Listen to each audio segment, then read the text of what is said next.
ಪ್ರಧಾನಿ ನರೇಂದ್ರ ಮೋದಿ ಮತ್ತು ಭಾರತದ ಬಗ್ಗೆ ಮಾಲ್ಡೀವ್ಸ್ ಸಚಿವರು ಮಾಡಿದಂತಹ ಅವಹೇಳನಕಾರಿ ಕಮೆಂಟ್ಗಳಿಂದಾಗಿ ಭಾರತ ಮತ್ತು ಮಾಲ್ಡೀವ್ಸ್ ನಡುವಿನ ಸಂಬಂಧ ಹದಗೆಡ್ತಾ ಇದೆ. ಈ ನಡುವೆ ಮಾಲ್ಡೀವ್ಸ್ ಸರ್ಕಾರ ಮಾಲ್ಡೀವ್ಸ್ನಲ್ಲಿರುವ ಭಾರತದ ಸೇನೆಯನ್ನು ವಾಪಸ್ ಕರೆಸಿಕೊಳ್ಳುವಂತೆ ಸೂಚನೆಯನ್ನ ಕೊಟ್ಟಿದೆ. ಈ ಎಲ್ಲಾ ಬೆಳವಣಿಗೆಗಳ ನಡುವೆ ಅನೇಕ ಸೆಲೆಬ್ರಿಟೀಸ್ ಭಾರತದ ಪರವಾಗಿ ಮೋದಿಯವರ ಪರವಾಗಿ ನಿಂತುಕೊಂಡಿದ್ದು ತಮ್ಮ ಮಾಲ್ಡೀವ್ಸ್ ಪ್ರವಾಸವನ್ನು ರದ್ದುಗೊಳಿಸಿದ್ದಾರೆ. ಬಹಿಷ್ಕರಿಸುವ ಮೂಲಕ ಬಾಯ್ಕಾಟ್ ಮಾಲ್ಡೀವ್ಸ್ಗೆ ಸ್ಪಂದಿಸ್ತಾ ಇದ್ದಾರೆ. ಈ ಪಟ್ಟಿಗೆ ಇದೀಗ ಸೌತ್ ಸೂಪರ್ ಸ್ಟಾರ್ ನಾಗಾರ್ಜುನ ಅವರ ಹೆಸರು ಕೂಡ ಸೇರ್ಪಡೆಯಾಗಿದೆ. ಏನಪ್ಪಾ ಅಂದರೆ ನಾಗಾರ್ಜುನ ಅವರು ಜನವರಿ 17ನೇ ತಾರೀಕು ಮಾಲ್ಡೀವ್ಸ್ಗೆ ಹೋಗಬೇಕಿತ್ತು.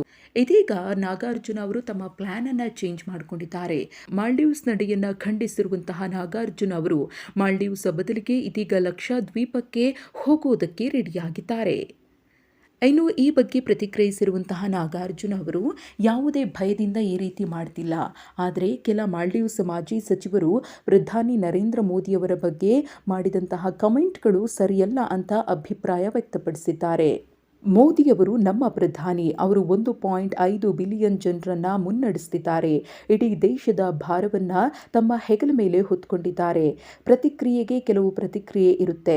ನಾಗಾರ್ಜುನ ಅವರು ಲಕ್ಷದ್ವೀಪದ ಬಂಗಾರಂ ದ್ವೀಪದ ಸೌಂದರ್ಯದ ಬಗ್ಗೆ ಮಾತನಾಡಿದ್ದು ಲಕ್ಷದ್ವೀಪಕ್ಕೆ ತಾವು ಭೇಟಿಯನ್ನ ಕೊಡುವುದಾಗಿ ಹೇಳಿಕೊಂಡಿದ್ದಾರೆ. ಇಷ್ಟು ದಿನ ಬಿಡುವಿಲ್ಲದೆ ಕೆಲಸವನ್ನ ಮಾಡಿರುವುದರಿಂದ ತಾವು ಲಕ್ಷದ್ವೀಪಕ್ಕೆ ಪ್ರವಾಸಕ್ಕೆ ಹೋಗುವುದಕ್ಕೆ ಯೋಚನೆ ಮಾಡಿರುವುದಾಗಿ ತಿಳಿಸಿದ್ದಾರೆ.